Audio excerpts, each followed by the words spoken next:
الله الرحمن الرحيم. الحمد لله رب العالمين، والعاقبة للمتقين، والصلاة والسلام على رسوله محمد وعلى آله وأصحابه أجمعين. أما بعد فأعوذ بالله من الشيطان الرجيم. بسم الله الرحمن الرحيم. ألم نشرح لك صدرك ووضعنا عنك وزرك الذي أنقض ظهرك ورفعنا لك ذكرك. وقال النبي صلى الله عليه وسلم: لا يؤمن أحدكم حتى أكون أخيه من والده وولده والناس أجمعين حتى أكون أحب إليه من والده وولده والناس أجمعين، أو كما قال النبي صلى الله عليه وسلم. صدق الله العظيم وصدق رسوله النبي الكريم، ونحن على ذلك لمن الشاهدين والشاكرين، والحمد لله رب العالمين.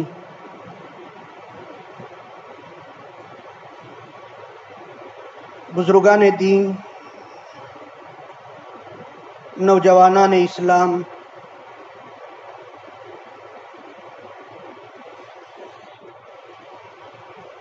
اس وقت ہم اسلامی کیلنڈر کے اعتبار سے ربیع الاول کے مہینے سے گزر رہے ہیں.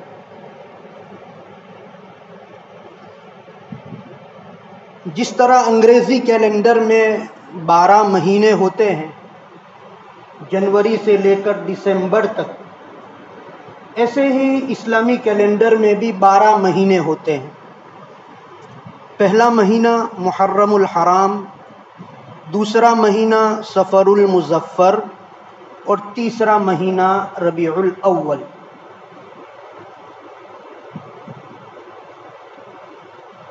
ربیع الاول کی آج 12ویں تاریخ ہے. اسی سے ہم 12 ربیع الاول بولتے ہیں، مشہور ہے. اسی کو 12 وفات بھی کہا جاتا ہے. 12 ربیع الاول کا اسلامی تاریخ میں مسلمانوں کے اتہاس اور ہسٹری میں بہت بڑا کردار ہے، بہت زیادہ اہمیت ہے. اس کو وہ ہم اور آپ جانتے ہیں. کیوں؟ اس لیے کہ ہمارے اور آپ کے، ہم سب کے، بلکہ پوری کائنات میں بسنے والی تمام مخلوقات کے، چاہے وہ زمینی مخلوقات ہو، چاہے وہ ہوائی مخلوقات ہو، چاہے وہ پانی میں رہنے والی مخلوقات ہو، سب کے لیے احسان کرنے والی، سب پر محسن بن کر آنے والی ایک ذات اور ایک ہستی، جس کو ہم اور آپ محمد الرسول اللہ صلی اللہ علیہ وسلم کہتے ہیں، ان کی پیدائش، ان کی ولادت آج یعنی 12 ربیع الاول کے دن ہوئی تھی. پوری کائنات کا، جب سے حضرت آدم علیہ السلام کو اللہ تعالیٰ نے بنایا اور زمین پر اتارا، بلکہ اس سے پہلے اور قیامت تک اور قیامت کے بعد والی زندگی بھی جتنے مخلوق، جتنے انسان، جتنے مرد، جتنی عورتیں، جتنے اللہ کے ولی، جتنے اولیاء اللہ، جتنے ابدال اور جتنے کتب، جو کوئی آئے گا، ان سب میں سب سے عظیم، سب سے بڑی، سب سے پاکیزہ، سب سے مقدس، سب سے مبارک ہستی اور وہ ذات گرامی آج کے دن 12 ربیع الاول کے دن ان کی ولادت ہوئی۔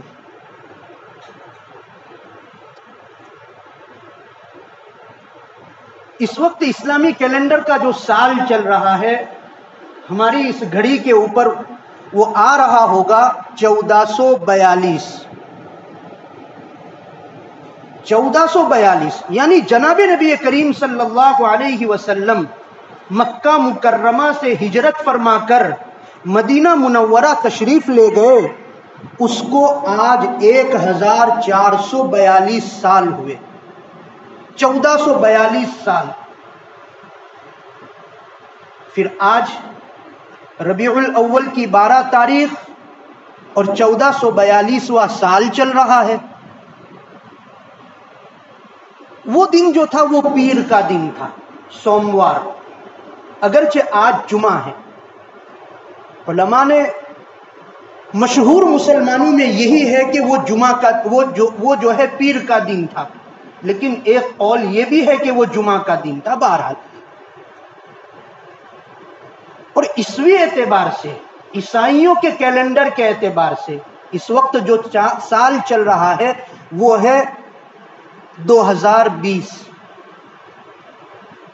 جب جناب نبی کریم صلی اللہ علیہ وسلم دنیا میں تشریف لائے اور آپ کی پیدائش ہوئی، اس وقت اس عیسوی اعتبار سے جو سال تھا وہ 571 تھا، اپریل کا مہینہ تھا۔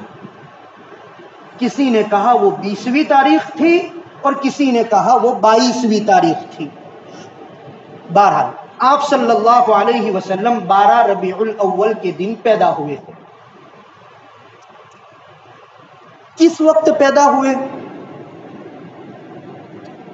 صبح سویرے پیدا ہوئے، جس وقت رات کا اندھیرا ختم ہو کر سورج کی روشنی جب طلوع ہوتی ہے، جب سورج طلوع ہوتا ہے، رات جب ختم ہوتی ہے، اس وقت آپ صلی اللہ علیہ وسلم دنیا میں تشریف لائے۔ پیدا تو کسی بھی وقت ہو سکتے تھے، دوپہر میں ہو جاتے، شام کے وقت ہو جاتے، آدھی رات کو بھی بچہ پیدا ہوتا ہے، لیکن یہ تکوینی نظام چل رہا ہے۔ اللہ کی قدرت یہاں کام کر رہی ہے کہ آپ صلی اللہ علیہ وسلم کو پیدا فرمایا اس وقت جبکہ رات کا اندھیرا اور رات کی ظلمت ختم ہو رہی تھی اور صبح کی روشنی طلوع ہو رہی تھی۔ اس وقت آپ کو پیدا فرمایا اور اس وقت پیدا فرما کر اس حکمت کی طرف اشارہ کیا جا رہا ہے اور انسانیت کو یہ بتایا جا رہا ہے کہ اب میرا چہیتا، میرا محبوب، میرا پیغمبر، میرا ایلچی اور میرا قاصد جو ہے وہ دنیا میں آ چکا ہے، اور اب اس کے آنے کی وجہ سے جس طرح رات کا اندھیرا ختم ہو کر سورج کی روشنی طلوع ہو رہی ہے اور اب سورج کی روشنی میں جو ہے ساری دنیا روشن ہونے والی ہے، بس اسی طرح سے میرا نبی آ گیا ہے۔ اب اس کے آنے کی وجہ سے، ان کی محنت کی وجہ سے، ان کی برکت کی وجہ سے، ان کی رحمت کی وجہ سے دنیا سے کفر و شرک کا اندھیرا اور کفر و شرک کی گھٹا توپ اندھیری رات جو ہے وہ ختم ہو جائے گی اور اب ایمان اور توحید کا چراغ روشن ہونے والا ہے۔ اب ظلم و ستم ختم ہونے والا ہے، اب عدل و انصاف قائم ہونے والا ہے، اب برائیاں ختم ہونے والی ہے، اب جو ہے نیکیاں وجود میں آنے والی ہے، اب برا معاشرہ ختم ہونے والا ہے، اب صحیح اور سالم اور تندرست معاشرہ یہ وجود میں آنے والا ہے۔ صبح کے وقت میں جب رات ختم ہو رہی تھی، صبح طلوع ہو رہی تھی، یہ وقت جو ہے مقرر فرما کر اس بات کی طرف اللہ تعالیٰ نے اشارہ فرمایا۔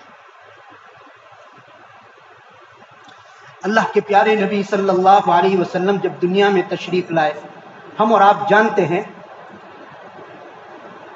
آپ یتیم پیدا ہوئے تھے. آپ کی ولادت سے پہلے ہی اللہ تعالیٰ نے آپ کے والد بزرگوار عبداللہ کو اٹھا لیا تھا. یتیم پیدا ہوئے تھے.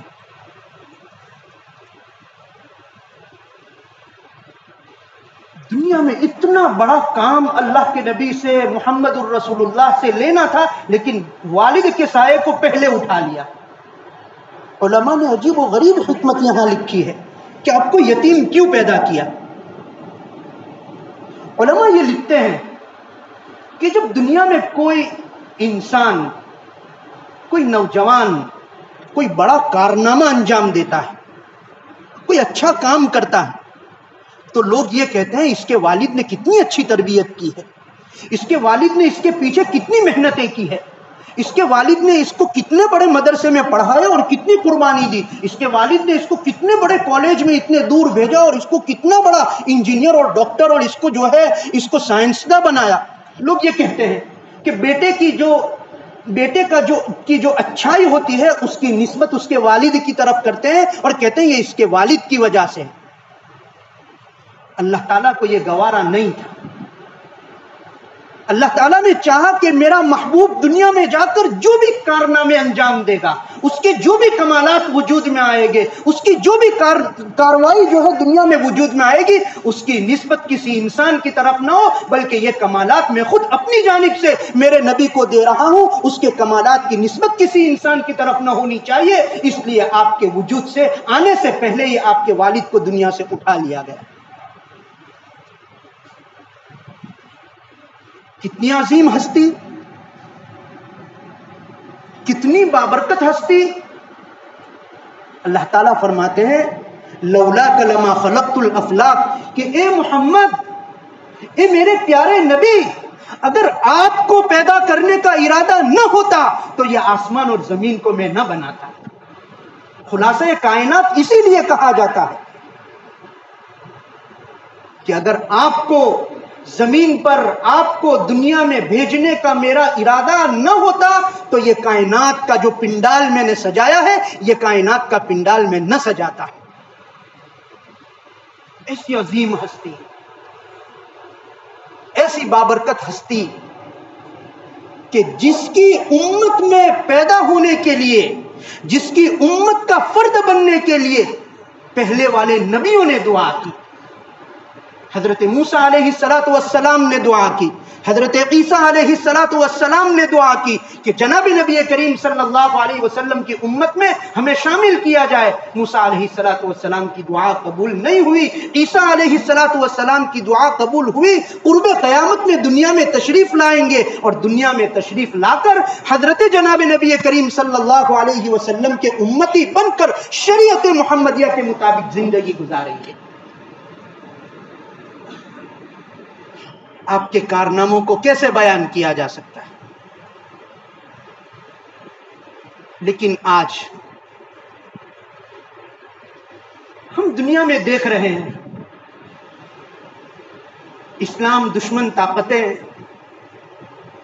جناب نبی کریم صلی اللہ علیہ وسلم سے نفرت اور بغض کرنے والی طاقتیں دنیا میں آج سر اٹھا رہی ہے، آپ کی توہین کر رہی ہے، آپ کے خاکے بنا رہی ہے، آپ کے کارٹون بنا کر دنیا میں شائع کر رہی ہے.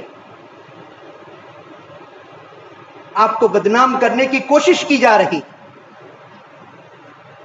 آپ کی توہین پر لوگ تلے ہوئے ہیں.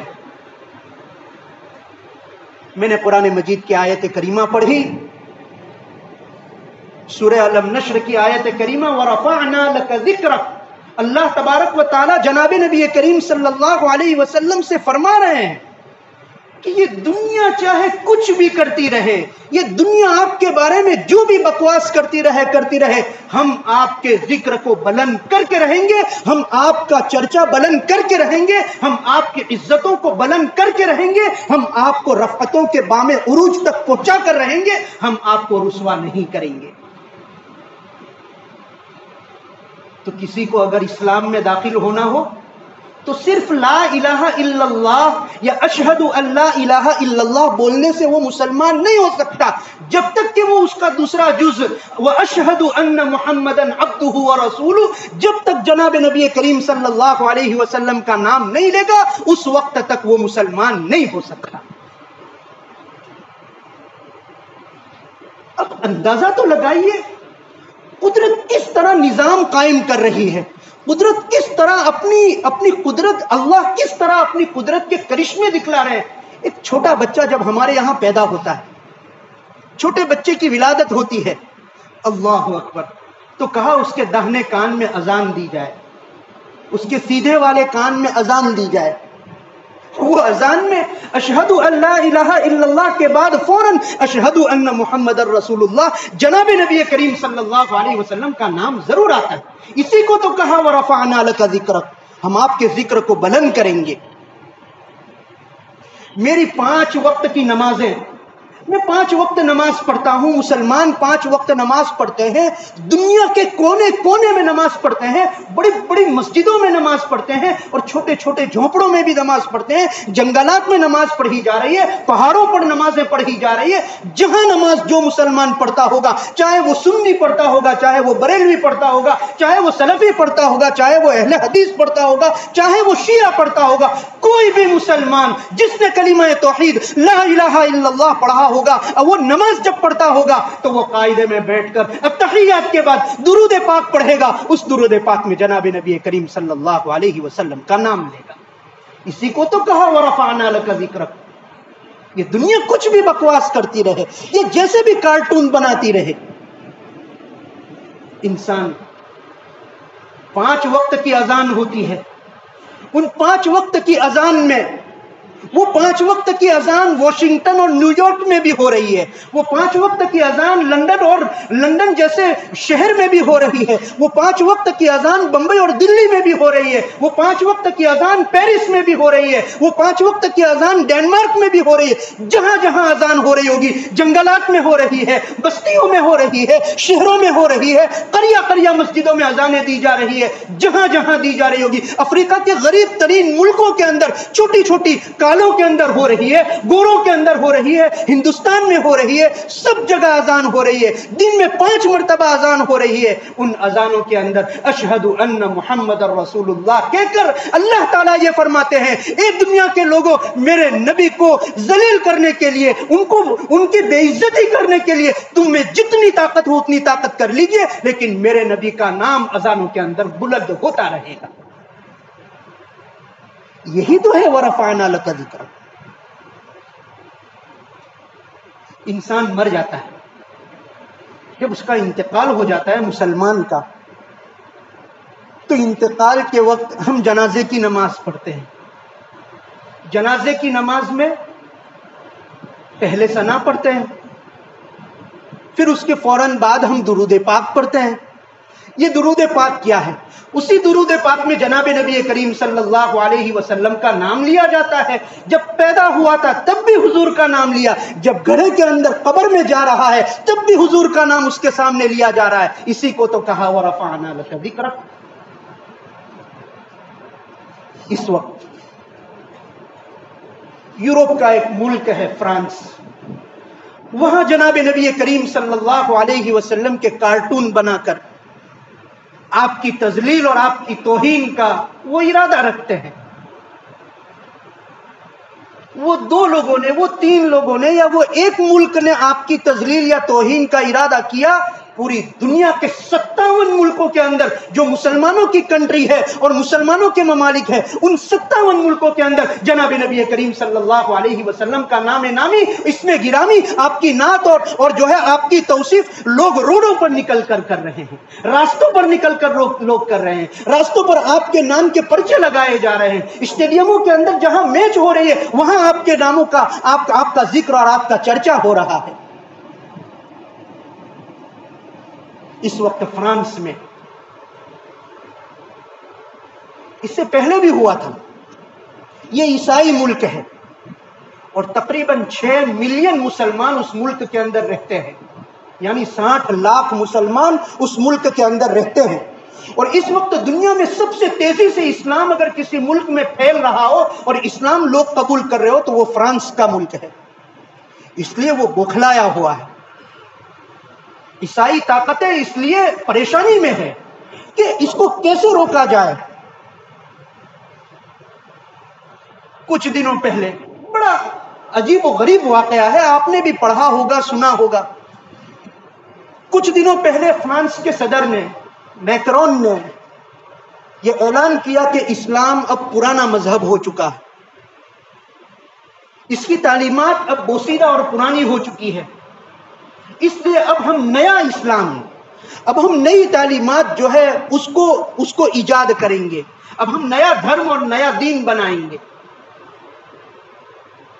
اس پر سب سے پہلے اگر احتجاج کیا ہو، سب سے پہلے اگر کوشچن مارک رکھا ہو تو وہ ترکی کے رجب اردگان نے رکھا تھا، اور انہوں نے سب سے پہلے مخالفت کی تھی. بہرحال وہ مخالفت ہوئی، بات ختم ہو گئی. اسلام دشمنی اور جناب نبی کریم صلی اللہ علیہ وسلم سے نفرت اس فرانس کے صدر کے دل میں کٹ کٹ کر بھری ہوئی تھی. اس کے کچھ دنوں بعد، اس اعلان کے کچھ دنوں کے بعد، ایک بڑا عجیب و غریب واقعہ فرانس کے صدر نے اپنی سگی آنکھوں سے دیکھا. وہ کیا دیکھا؟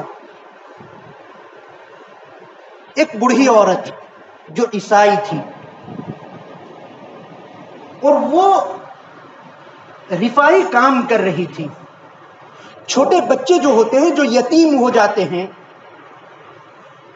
یا پیدائشی طور پر کمزور پیدا ہوتے ہیں، جن کی ولادت کسی کا ہاتھ کام نہیں کر رہا ہے، کسی کا پاؤں کام نہیں کر رہا ہے، ایسے بچوں کی خدمت کرنا، ان کی اچھی طرح پرورش کرنا اس کا مشن تھا.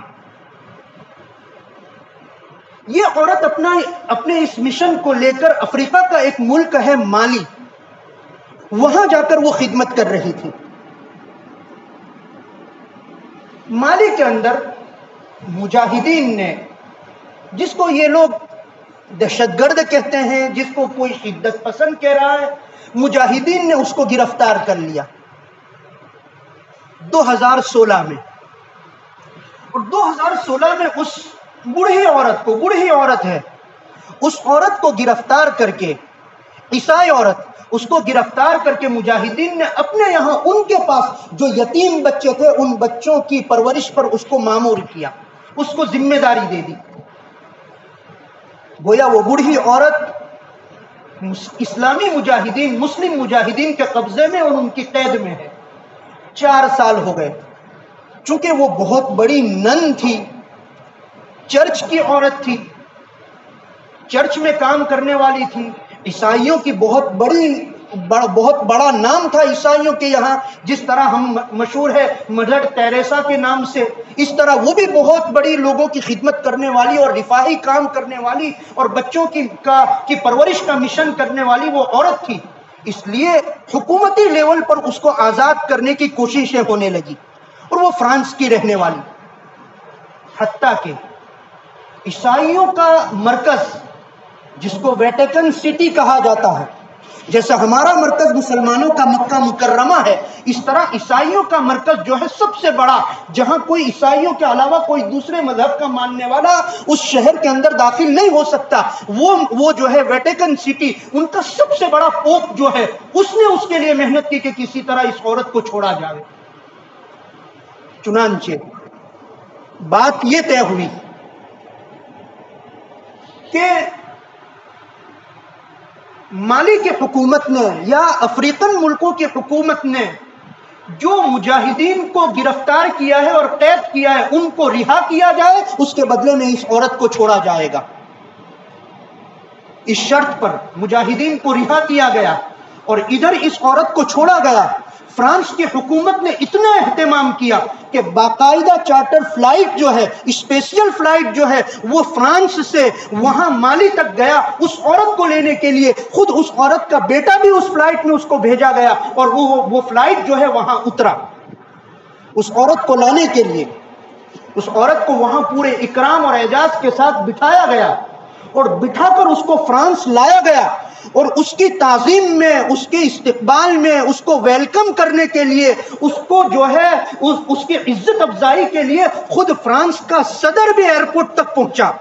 فرانس کا صدر بھی حکومتی عملے کے ساتھ ایئرپورٹ تک گیا تاکہ اس عورت کا استقبال کرے. جیسے ہی وہ عورت فلائٹ کی سیڑھیوں سے جب نیچے اترتی ہے اور جیسے ہی اپنے کارندوں کے درمیان، عیسائیوں کے درمیان، فرانس کے صدر کے درمیان جا کر کھڑی ہوتی ہے تو وہ فوراً کہتی ہے اب میں عیسائی نہیں رہی، اب میں مسلمان بن چکی ہوں. اب میں عیسائی نہیں رہی، اب میں مسلمان بن چکی ہوں. اب میرا نام صوفی نہیں ہے، اب میں نے اپنا نام بدل کر مریم کر لیا.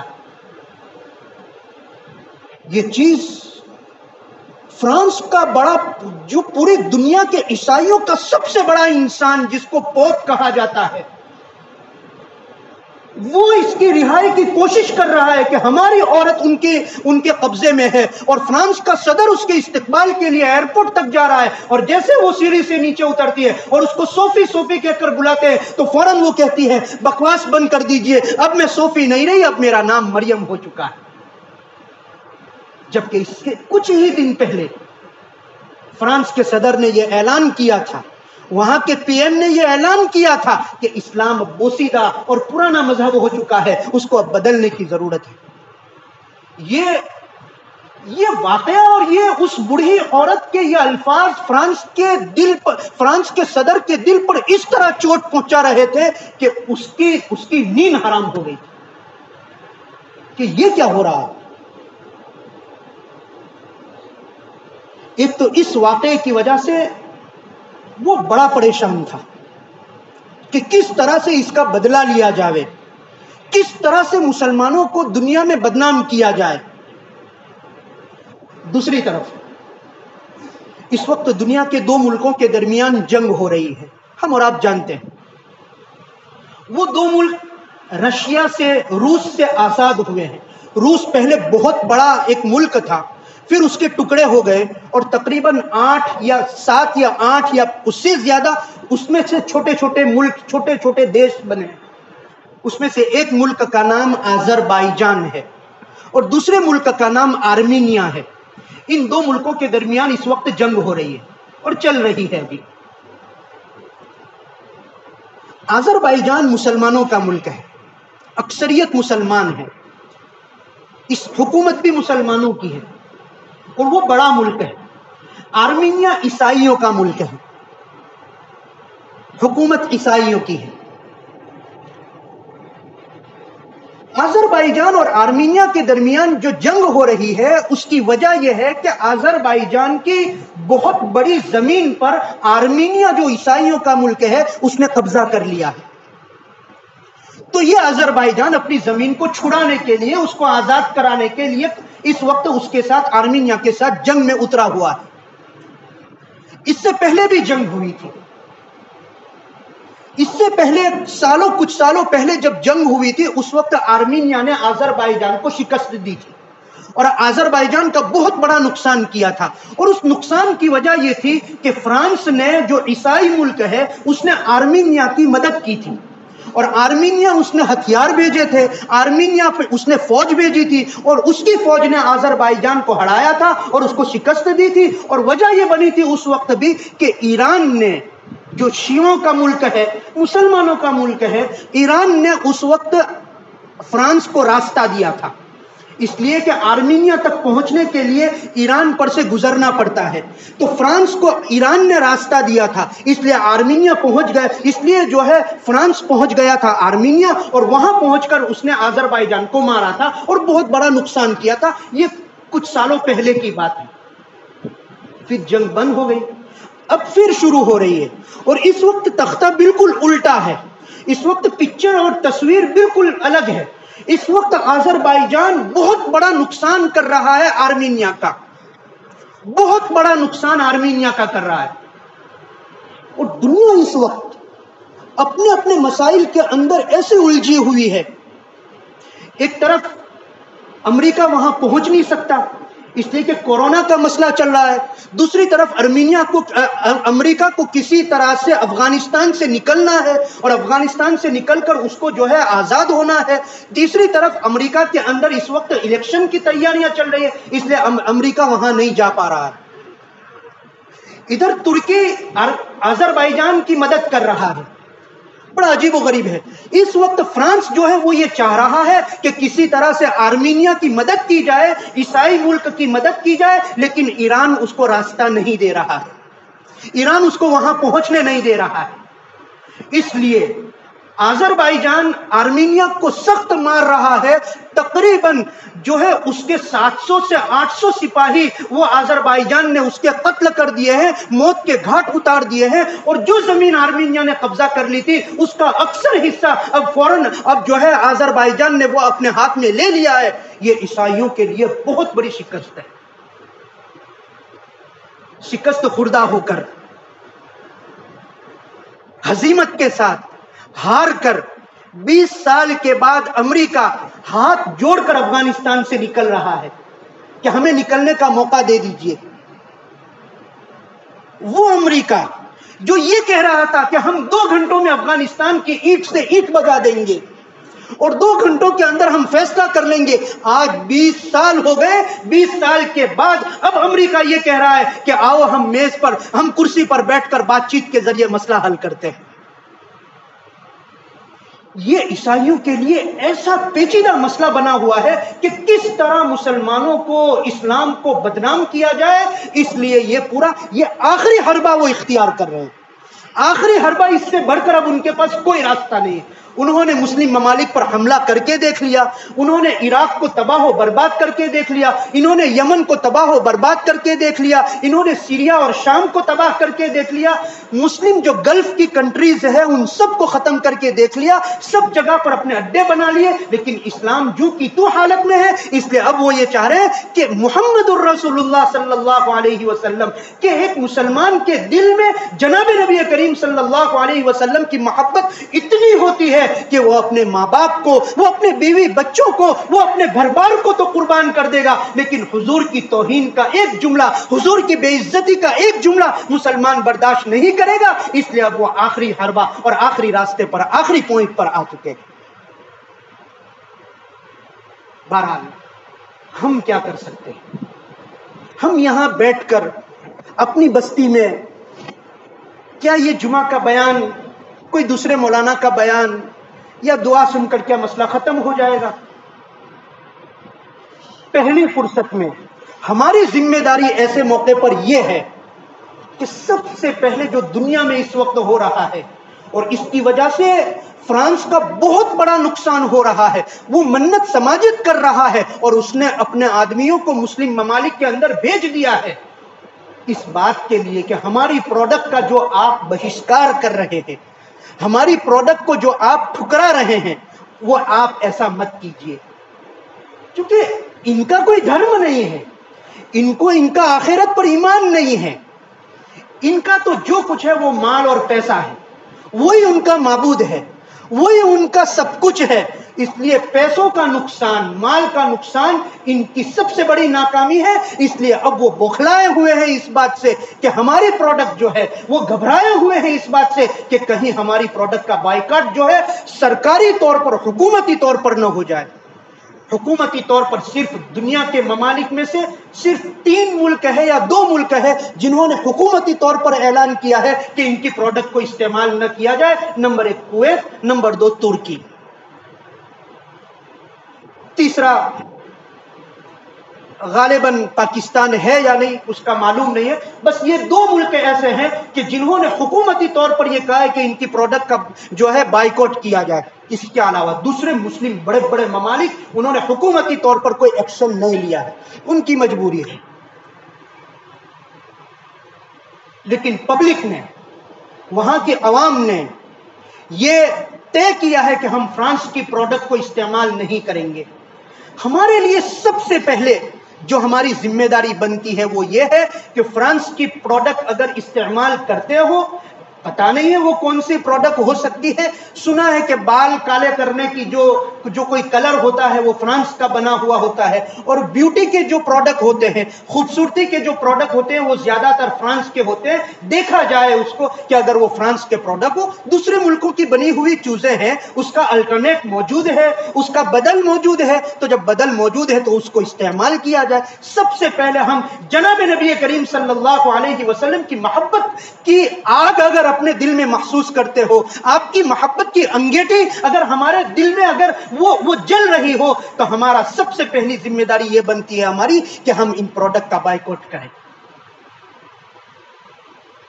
اس سے بھی زیادہ بڑھ کر ہماری ذمہ داری یہ ہے, اس سے بھی زیادہ بڑھ کر ہماری ذمہ داری یہ ہے, جو دائمی اور قائمی ذمہ داری ہے, جو کامیابی کے ساتھ کامیابی کی ضامن ذمہ داری ہے, وہ یہ ہے کہ ہم اپنی زندگی میں جناب نبی کریم صلی اللہ علیہ وسلم کی سنتوں پر کو داخل کریں. میرا رہنا سہنا, میرا اٹھنا بیٹھنا, میرا کھانا پینا, میرا چلنا پھرنا, یہ سب کچھ جناب نبی کریم, میرا لباس, میرا چہرہ, یہ سب کچھ جناب نبی کریم صلی اللہ علیہ وسلم کی سیرت, آپ کی سنت کے مطابق اگر ہو جائے گا تو دنیا چاہے توہین کرتی رہے, وہ تو اللہ تعالیٰ نے کہہ دیا, وہ تو ذمہ داری اللہ نے لے رکھی ہے کہ محمد اے میرے پیارے نبی, یہ لوگ چاہے آپ کی بے عزتی کرتے رہیں گے, آپ کا ذکر ہم بلند کریں گے, آپ کا چرچا ہم کریں گے. وَرَفَعْنَا لَكَ ذِكْرَكَ, قرآن مجید میں 29ویں پارے میں دوسرے نمبر کی سورت, پہلے نمبر پر سورہ تبارک الذی بیدہ الملک, اور دوسرے نمبر کی سورت جو ہے نون والقلم. اس نون والقلم کی ابتدائی آیات آپ دیکھیے, اللہ کے پیارے نبی صلی اللہ علیہ وسلم کے زمانے میں کفار کے ایک بہت بڑے شخص نے, ایک بہت بڑے کافر نے آپ صلی اللہ علیہ وسلم کو صرف اتنا کہا تھا مجنون, اتنی بات تھی, مجنون یعنی پاگل کہا تھا آپ صلی اللہ علیہ وسلم کو, نعوذ باللہ. جب یہ بات آپ صلی اللہ علیہ وسلم کو کہی گئی تو اللہ تعالیٰ کی قدرت اور اللہ کا غضب جوش میں آیا, اور جس نے یہ بات کہی تھی اس کے 10 عیوب, اس کے 10 گناہ اللہ تبارک و تعالیٰ نے اس سورت کے اندر, قرآن مجید کی آیت کے اندر اس کو بیان فرما دیا. اس نے ایک بات کہی تھی, اس نے تو ایک عیب آپ کی طرف منسوب کیا تھا, اللہ تعالیٰ نے اس کے 10 عیوب قرآن مجید کے اندر جو ہے اس کو نازل فرما دیا, اور یہ کہہ دیا اس کو کہ رہتی دنیا تک تو جب تک زندہ ہے تب تک کہے گا مجنون یا جو کہنا ہوگا, رہتے دنیا تک, جب تک اسلام باقی رہے گا, جب تک قرآن باقی رہے گا, جب تک یہ آسمان باقی رہے گا, جب تک یہ زمین باقی رہے گی, اور جب تک میرے کلام کی تلاوت ہوتی رہے گی, تیرے عیوب لوگوں کی زبان پر آتے رہیں گے. وہ تو اللہ نے ذمہ داری لے رکھی ہے, میری ذمہ داری کیا ہے, میں کیا کروں گا ایسے موقع پر؟ سب سے پہلے پروڈکٹ کا بائیکاٹ, اور دوسرے نمبر پر جناب نبی کریم صلی اللہ علیہ وسلم کی سیرت کو, آپ کی سنتوں کو میری زندگی میں میں اتار لوں. میری صبح اٹھنے سے لے کر رات سونے تک میرا ہر کام سنت کے مطابق ہو جائے, اس کا اہتمام کرنا ہے. اور یہ کوئی بعید نہیں ہے, کوئی سنت کوئی مشکل چیز نہیں ہے, اور سب کچھ حضور نے بتا دیا ہے, سب کچھ آپ نے بتا دیا ہے. میں اگر چرواہا ہوں, بکریاں چراتا ہوں, تو حضور نے بکریاں بھی چرائی ہے. میں اگر دکاندار اور بزنس مین ہوں, آپ صلی اللہ علیہ وسلم نے بزنس بھی کیا ہے. میں اگر کاشتکار اور کھیتی باڑی کرتا ہوں, حضور نے کھیتی باڑی بھی کر کے بتائی ہے. کون سی چیز ایسی ہے کہ جو آپ صلی اللہ علیہ وسلم نے نہ بتائی؟ اور تیسرے نمبر پر, میں بہت مختصر, وقت زیادہ ہو رہا ہے, تیسرے نمبر پر جو ضرورت ہے اس بات کی کہ جناب نبی کریم صلی اللہ علیہ وسلم کی سیرت کا مطالعہ کیا جائے. سیرت کی کوئی کتاب چھوٹی بڑی لے لی جائے, چاہے وہ گجراتی میں ہی کیوں نہ ہو, لیکن ایک کوئی سیرت کی کتاب کا مطالعہ کر لیا جائے تاکہ ایک مسلمان کو اپنے نبی, اپنے محبوب نبی جس کے کلمے کی وجہ سے میری دنیا بھی سنور رہی ہے اور میری آخرت بھی سنورنے والی ہے، دنیا کی کامیابی بھی اس میں ہے اور اس کے نام کی وجہ سے آخرت کی کامیابی بھی ملنے والی ہے، اس کا ہم نام لے رہے ہیں، کم از کم اس کی زندگی ہمیں ہمارے ذہن میں رہے۔ آج مجھے سب کچھ معلوم ہے، معاف فرمائیے گا، مجھے معلوم ہے کہ سچن تندولکر نے کتنی سینچری ماری ہے، مجھے یہ معلوم ہے فلاں نے کتنا کیا کیا ہے، آئی پی ایل کی کتنی میچ ہوئی ہے، اور اب جو ہے کون فائنل میں اور سیمی فائنل میں جانے والا ہے، سب تاریخ مجھے معلوم ہے۔ اگر مجھے معلوم نہیں ہے تو جناب نبی کریم صلی اللہ علیہ وسلم کی کہ والد کا نام کیا تھا معلوم نہیں ہے، آپ کی والدہ محترمہ کا نام کیا تھا مجھے معلوم نہیں ہے، آپ کے دادا کا نام کیا تھا مجھے معلوم نہیں ہے، آپ کی سیرت معلوم نہیں ہے، نماز کی سنت مجھے معلوم نہیں ہے، وضو کی سنتیں مجھے معلوم نہیں ہے، غسل کی سنتیں مجھے معلوم نہیں ہے۔ جب میں ایسا مسلمان رہوں گا تو دنیا پھر توہین کرے گی ہی کرے گی۔ جب میں ایسا امتی بن کر زندگی گزاروں گا تو پھر دنیا، جب میں ہی اپنے نبی کی تعظیم نہیں کروں گا تو دنیا سے ہم کیا توقع رکھ سکتے ہیں؟ پھر دنیا سے ہم کیسے یہ کہہ سکتے ہیں کہ ہمارے نبی کی تعظیم اور آپ تکریم کیجئے؟ ضرورت اس بات کی ہے، سوچنے کا موقع ہے، غور کرنے کا موقع ہے۔ ہم نے دوسروں کو آئیڈیل بنا کر دیکھ لیا، میری عمر جو ہے وہ کسی کی عمر 25 سال کی، کسی کی عمر 40 سال کی، میں نے اپنی زندگی میں اس کو بھی آئیڈیل بنایا، اس کو بھی آئیڈیل بنایا، اس کے جیسے بھی بال رکھے، اس کے جیسا بھی لباس پہنا۔ اب ضرورت ہے کہ میں حضور جیسے بال تو رکھوں، میں حضور جیسا اپنا چہرہ تو بناؤں، میں حضور جیسا لباس تو پہنوں، حضور نے جیسے کھانا کھایا ویسا کھانا اس اعتبار سے کھانا تو کھاؤں، حضور جیسے راستے پر چلے اس اعتبار سے میں راستے پر تو چلوں۔ میں کب تک دوسروں کو اپنا آئیڈیل بناتا رہوں گا، جبکہ قرآن مجید تو کہہ رہا ہے لقد کان لکم فی رسول اللہ اسوۃ حسنہ۔ اللہ تبارک و تعالی جناب نبی کریم صلی اللہ علیہ وسلم سے سچی پکی محبت ہمیں عطا فرمائے، آپ صلی اللہ علیہ وسلم کی سنتوں پر عمل کرنے کی اللہ تعالی ہمیں توفیق عطا فرمائے۔ وآخر دعوانا ان الحمد للہ رب العالمین۔